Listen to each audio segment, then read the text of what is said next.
Au début de l'année 2025, dans les tunnels souterrains du CERN, ce gigantesque appareil, le Grand Collisionneur de Hadron, s'est remis en marche. Ce tunnel circulaire de 27 km de long s'est mis à vibrer sous l'effet de l'énergie, propulsant les protons à une vitesse proche de celle de la lumière. C'est ici, à la frontière entre la physique et la philosophie, que l'humanité continue chaque jour de défier les limites de la réalité elle-même. Bonjour à toutes et à tous. Aujourd'hui, nous allons vous présenter une série de phénomènes étranges qui ont bouleversé les scientifiques. Si ce genre de sujet vous intéresse, n'oubliez pas de vous abonner à notre chaîne. Attention, ce contenu n'est pas un article scientifique, mais un exposé vulgarisé qui utilise des métaphores et des hypothèses pour faciliter la compréhension. Vous êtes sur Perduchan. C'est parti, commençons.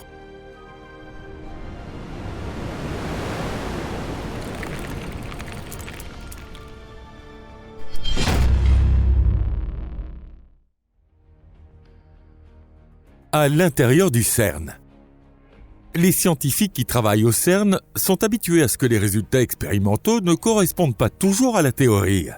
La nature sait parfaitement comment surprendre l'homme.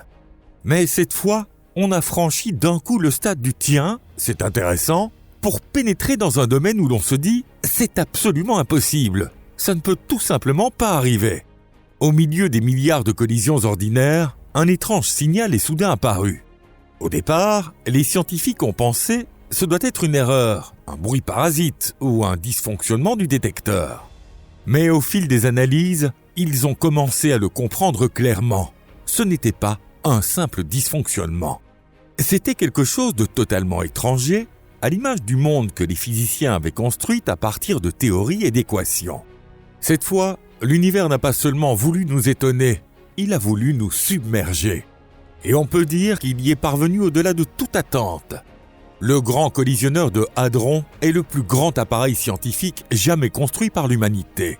Son tunnel s'enfonce jusqu'à 175 mètres sous terre, traverse la frontière entre la Suisse et la France, et en son cœur, des milliers de scientifiques venus du monde entier y travaillent ensemble. C'est ici même que la découverte du boson de Higgs a déjà réécrit les manuels de physique. Mais les ambitions du CERN ne s'arrêtent pas là. L'année 2025 a marqué un tournant. C'est la dernière année de fonctionnement complet du collisionneur avant son arrêt prévu pour rénovation. Durant cette période, les scientifiques comptent exploiter au maximum les capacités des détecteurs Atlas et CMS pour partir à la recherche de phénomènes inconnus, au-delà du modèle standard. Pour cela, un nouvel algorithme appelé Anomalous Trigger a été intégré à l'accélérateur.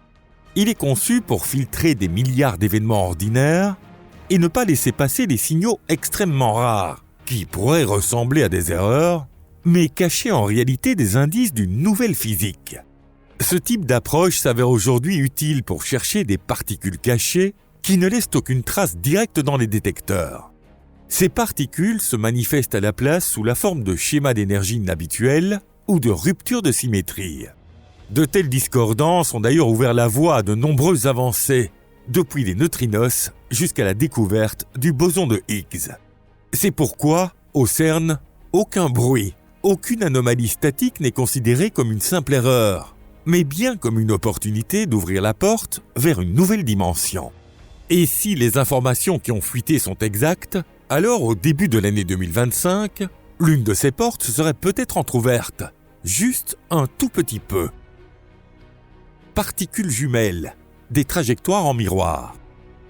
Au début, tout semblait parfaitement normal. Des millions de collisions, des milliards de lignes de données affluaient dans les ordinateurs et les serveurs ronronnaient comme à leur habitude. Mais au milieu de cette routine, une trace étrange a soudain émergé.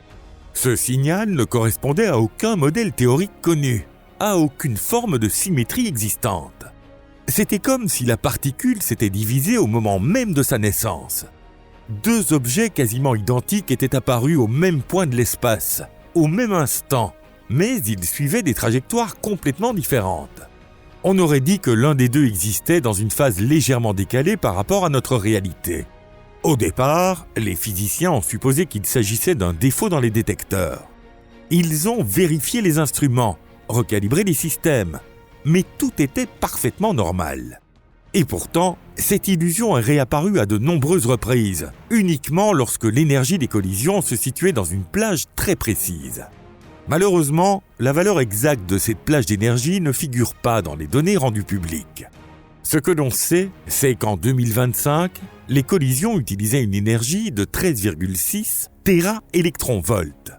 Mais que représente également 13,6 téraélectronvolts ? Cela équivaut à 2,18 x 10 exposant moins 6 joules, autrement dit, 1/2 millionième de joule. On pourrait penser, c'est vraiment une quantité d'énergie minuscule. En effet, cela ne représente guère plus que l'énergie d'un moustique qui bondit dans les airs.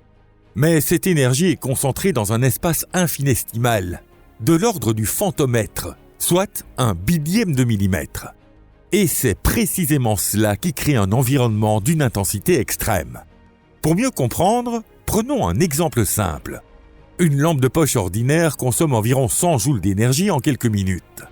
Pourtant, ces mêmes 100 joules, concentrés dans une flèche tirée par un long arc anglais, suffisent à transpercer une armure à 200 mètres de distance.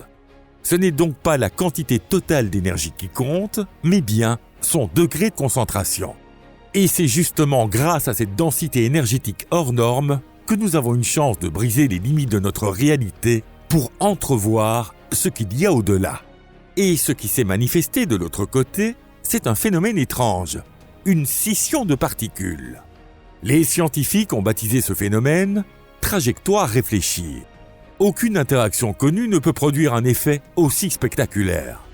Certains théoriciens ont alors formulé une hypothèse prudente. Et si nous avions rencontré une particule intriquée à son propre reflet ?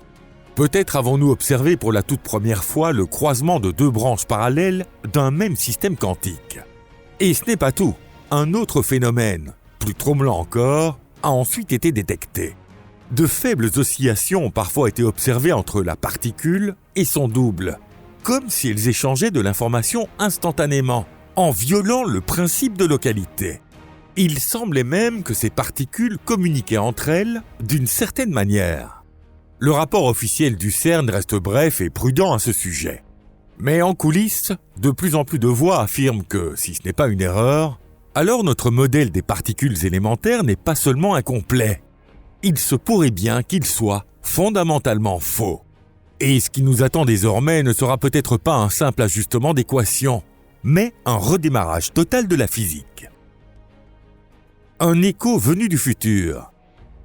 Mais ce qui allait suivre était encore plus étrange. Alors que les physiciens superposaient et analysaient des milliers d'événements enregistrés, ils firent une découverte à glacer le sang. Il arrivait que la trajectoire d'une particule soit enregistrée avant même que la particule n'apparaisse. Sur les graphiques, une paire d'impulsions se dessinait. La première était faible, hésitante, presque timide, tandis que la seconde était claire, nette, affirmée. Mais cette trace fantôme précédait de plusieurs nanosecondes la naissance réelle de la particule. On aurait dit qu'un miroir reflétait un événement avant même qu'il ne se produise. Les scientifiques n'en revenaient pas. Est-ce un bug dans le timing ? Un défaut dans l'horloge atomique ? Mais après vérification, tout fonctionnait parfaitement dans les moindres détails. Et lors de nouveaux tests, le même phénomène a été observé à plusieurs reprises. Une nouvelle hypothèse a alors émergé. Et si nous avions été témoins d'une résonance entre des états quantiques parallèles de l'univers ? Il ne s'agissait pas d'un délire de science-fiction, ni d'une autre dimension, mais bien d'une solution alternative à une même fonction d'onde. Une autre réalité qui aurait croisé la nôtre l'espace d'un instant. Cette trace réfléchie n'affichait aucune signature énergétique complète et semblait comme voilée, partiellement effacée. On aurait dit qu'elle provenait d'un monde possédant un niveau d'énergie du vide différent. Certains chercheurs ont décrit ce phénomène avec prudence, comme si, entre deux mondes, un miroir semi-transparent était devenu brièvement plus mince. La particule n'aurait pas traversé ce miroir, mais seule l'information de son existence dans un autre univers se serait infiltrée. C'était comme si une solution parallèle de l'univers avait effleuré brièvement notre réalité, laissant une trace infime sur les détecteurs. Et si cela s'avère exact, Alors les expériences du CERN ne se contenteraient plus d'agir sur notre univers, mais influenceraient également les univers voisins, imbriqués dans la structure même du cosmos. L'effondrement du modèle des quarks. Les quarks. Ils ont longtemps été considérés comme les briques les plus solides qui composent l'univers. Ce sont les quarks qui forment les protons et les neutrons, et donc toute la matière qui nous entoure. Pendant des décennies, leur comportement a été décrit avec une précision remarquable par le modèle standard. Pour les physiciens, les quarks étaient comparables à des briques pour un maçon, fiables, prévisibles, inébranlables. Et pourtant, au début de l'année 2025, ce sont précisément les quarks qui sont devenus la source d'un nouveau choc. Lors d'expériences de collision menées dans des conditions spécifiques, le quark B ou quark bottom, habituellement calme et obéissant, s'est mis à agir comme s'il obéissait à d'autres lois. Sa désintégration a dévié des trajectoires habituelles, franchissant les limites de toutes les probabilités établies. Plus inquiétant encore, un état intermédiaire, qui ne devrait normalement pas exister, est apparu fugitivement entre le début et la fin de cette désintégration. Ces états surgissaient comme des éclairs, puis disparaissaient sans laisser la moindre trace des produits de désintégration habituels. On aurait dit que la particule chutait dans une sorte de passage, gouverné par des lois inconnues de notre réalité. En théorie des cordes, un tel phénomène est décrit comme une résonance de dimensions compactifiées, mais cela n'avait jusqu'ici jamais dépassé le cadre purement mathématique. Et voilà que ce signe, contre toute attente, s'est manifesté soudainement dans une expérience réelle. Les quarks n'apparaissaient plus comme des blocs fondamentaux, mais plutôt comme de brèves étincelles holographiques issues d'une structure profonde, effleurant la surface de notre espace. Peut-être est-ce là leur véritable nature ? Et s'ils n'étaient pas des constituants tangibles, mais simplement des hologrammes projetés depuis une structure plus fondamentale, située au-delà des frontières de notre espace. Si cela venait à être confirmé, nous serions contraints d'admettre que nous ne savons toujours pas de quoi est réellement faite la matière. Ce que nous considérions comme une base solide ne serait alors qu'une surface, un reflet d'une réalité bien plus complexe et stratifiée. Une énergie sans origine. Les phénomènes anormaux ne sont pas limités aux particules jumelles. Lors d'une session de collision où l'énergie d'entrée était strictement contrôlée, les détecteurs ont enregistré une énergie totale des particules produites supérieure à ce qu'elle aurait dû être. L'accélérateur n'avait injecté aucune énergie supplémentaire, ni dans les électrons, ni dans les électroaimants. La calibration était correcte, et les données de référence de test n'indiquaient aucune anomalie. Pourtant, cette incohérence énergétique ne survenait que lorsque 3 conditions précises étaient réunies en même temps. Une plage étroite de masse, un ensemble de déclencheurs fixes, filtres en temps réel, et une séquence particulière de timestamps dans les collisions du faisceau. La première explication avancée fut que l'énergie avait été empruntée au vide. En théorie quantique des champs, il existe en effet un phénomène où les fluctuations du vide peuvent faire brièvement gonfler l'énergie. Mais cette fois, l'effet ne ressemblait pas à un bruit aléatoire. Il se manifestait uniquement dans des conditions de laboratoire précisément réunies, tel un court pic d'énergie ciblée. C'était comme si le système recevait un choc énergétique bref, sur un rythme parfaitement régulier. De là est née cette hypothèse. Peut-être que l'expérience a brièvement percé la membrane séparant notre espace d'un arrière-plan énergétique externe, autrement dit, le socle hypothétique du néant d'où serait né notre univers. Si cette frontière est réellement perméable, alors le principe de conservation de l'énergie ne serait pas aussi clos que nous l'avions toujours cru. L'univers ne serait pas une pièce hermétique, mais plutôt une fine membrane d'où quelque chose d'étranger pourrait parfois sointer. Et cette idée en entraîne une autre, bien plus inquiétante. Si, dans certaines conditions, l'énergie peut entrer de nulle part, ne pourrait-elle pas, dans d'autres, s'échapper ? Bien sûr, il ne s'agit pas d'une conclusion définitive, mais d'un signal d'alarme.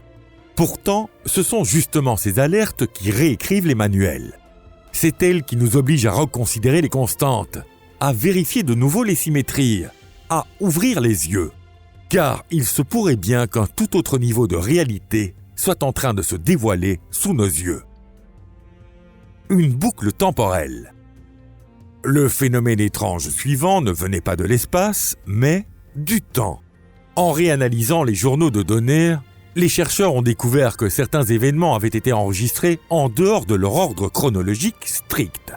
Parfois, ils apparaissaient quelques nanosecondes plus tôt que ce que permet le calcul, ou plus rarement, avec un léger retard, comme si quelqu'un avait décalé les horodatages d'un battement. Cela ne ressemblait pas à un bruit chaotique. Au contraire, ces décalages suivaient une forme de motif et n'apparaissaient que dans certaines configurations de paramètres au sein d'une fenêtre temporelle précise à l'intérieur de l'accélérateur. Le système était pourtant parfaitement synchronisé avec une horloge atomique. La calibration était correcte, l'optique des faisceaux et les versions des déclencheurs toutes cohérentes. Et malgré cela, certaines séries de données montraient un étrange comportement. Un faible signal précurseur apparaissait quelques nanosecondes avant l'événement, suivi d'un écho bref une nanoseconde après, comme si les données bouclaient sur elles-mêmes. En superposant ces signaux, les chercheurs ont vu se former une boucle temporelle fermée, comme si la causalité elle-même avait vacillé l'espace d'un instant. Ce qui inquiétait le plus, c'était qu'une même particule apparaissait dans plusieurs états différents au sein du même horodatage reconstruit. Selon la logique classique, il doit d'abord y avoir une cause, suivie d'un effet. Mais dans ce cas, l'effet semblait précéder la cause de quelques nanosecondes, comme si celle-ci tentait ensuite de le rejoindre. Les physiciens théoriciens refusent toute conclusion hâtive. Les manuels de relativité générale admettent qu'il existe, sous certaines conditions extrêmes, des courbes temporelles fermées, où le temps peut théoriquement boucler. Mais cela restait un concept hypothétique depuis des décennies.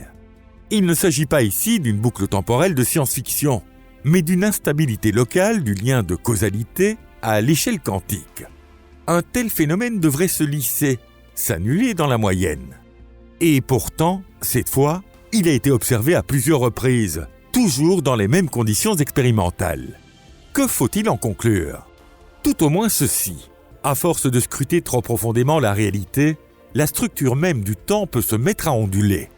En poussant la réflexion plus loin, il se pourrait que la causalité ne soit pas un principe absolu, mais une propriété souple, sujette à des frémissements dans le monde quantique. Et dans ce cas, ce que nous appelons la flèche du temps ne serait pas un rail d'acier, mais une corde tendue qui, parfois, laisse résonner un discret harmonique. Une interférence venue de l'extérieur ? Les particules jumelles, les traces prémonitoires, l'excès d'énergie et la rupture locale de la causalité. En tentant d'expliquer tous ces phénomènes anormaux, deux hypothèses de travail ont émergé. La première repose sur une interférence externe venue d'un arrière-plan profond. Mais si notre univers est une bulle flottant dans un champ plus vaste, que l'on pourrait appeler un métavide, alors, sous certaines conditions expérimentales extrêmes, la membrane de notre univers pourrait momentanément devenir perméable, ce qui permettrait à des impulsions d'énergie dirigées, à des échos furtifs de lois physiques différentes, voire à des décalages temporels de se manifester. Cela signifierait que l'information passe par des chemins normalement inaccessibles. Ce qui vient appuyer cette hypothèse, c'est la récurrence des mêmes effets, observés aux mêmes plages horaires et sous les mêmes paramètres de filtrage. Il ne s'agit pas d'un chaos aléatoire, mais d'un phénomène qui évoque plutôt une forme de résonance. La seconde hypothèse suggère une réponse miroir de l'univers lui-même. Ce n'est en rien une explication de repli simpliste, mais bien une remise en question radicale de la notion d'extérieur. En poussant notre système à ses limites, nous aurions forcé l'univers à réagir non seulement aux résultats des mesures, mais à reconstruire le contexte entier des événements observés. Dans cette optique, les traces prémonitoires ne seraient pas des messages venus d'un autre monde, mais de simples ombres informationnelles de notre propre état quantique, se croisant à travers de fines interstices temporelles. Observer ne serait plus un acte passif depuis l'extérieur, mais une sorte de nœud actif intégré au sein même du phénomène. Ces deux hypothèses exigent une vérification rigoureuse. C'est pourquoi l'équipe de recherche a choisi la seule voie honnête, même si elle est fastidieuse. Recoupement entre canaux de détection, utilisation d'échantillons en aveugle, modification des paramètres de déclenchement, reconstruction croisée et comparaison avec les périodes où aucune anomalie n'a été observée. Et si, après avoir survécu à cette chaîne impitoyable de doutes, le signal persiste, alors il ne s'agira plus d'une simple fluctuation intrigante, mais bien de l'ouverture d'un nouveau chapitre de la physique. Quand la physique devient philosophie. Les phénomènes étranges que nous avons présentés jusqu'ici n'ont, en août 2025, toujours pas été officiellement confirmés. Ce que vous venez d'entendre repose uniquement sur des données connues à ce jour, accompagnées de scénarios et interprétations actuellement envisageables. À l'origine, le but de ces expériences était simple. Accélérer, faire entrer en collision, mesurer, rien de plus. Et pourtant, les données nous ont emmenés dans un domaine où les mots familiers comme particules, temps, énergie ou observation ne peuvent plus être utilisés avec leur sens habituel. Peut-être que les quarks ne sont pas des briques fondamentales, mais des reflets holographiques d'une structure plus profonde. Que l'énergie, parfois, s'écoule sous forme d'impulsions furtives venues de l'extérieur, ou naît en réponse à nos interrogations adressées au système. Et que la flèche du temps n'est pas une ligne droite, mais une corde tendue qui, à certains instants, produit des harmoniques dans la causalité elle-même. Mais faut-il avoir peur de tout cela ? La science a toujours grandi là où les anciens cadres se sont effondrés. Chaque impossibilité est une invitation à recalculer le monde depuis zéro, à revoir les constantes, à réécrire les algorithmes et à apprendre, surtout, l'humilité. Le CERN n'a pas seulement accéléré des protons, il a aussi accéléré notre propre perception de la réalité. Et si, en cet instant, l'univers tentait de nous souffler quelque chose dans une voix si ténue qu'elle frôle l'inaudible, alors nous avons le devoir de l'écouter, du mieux que nous le pouvons. Ce dont nous aurons besoin désormais, ce n'est pas de grandes déclarations, mais de patience et de minutie. Plus de données, des vérifications plus rigoureuses et un doute plus honnête. Car oui, s'aventurer vers l'inconnu peut faire peur, mais c'est parfois ce pas-là qui ouvre un ciel entièrement nouveau. Si vous avez trouvé cette vidéo intéressante, n'hésitez pas à cliquer sur j'aime et à la partager sur les réseaux sociaux. Merci de nous avoir suivis et à très bientôt pour une nouvelle exploration. Au revoir!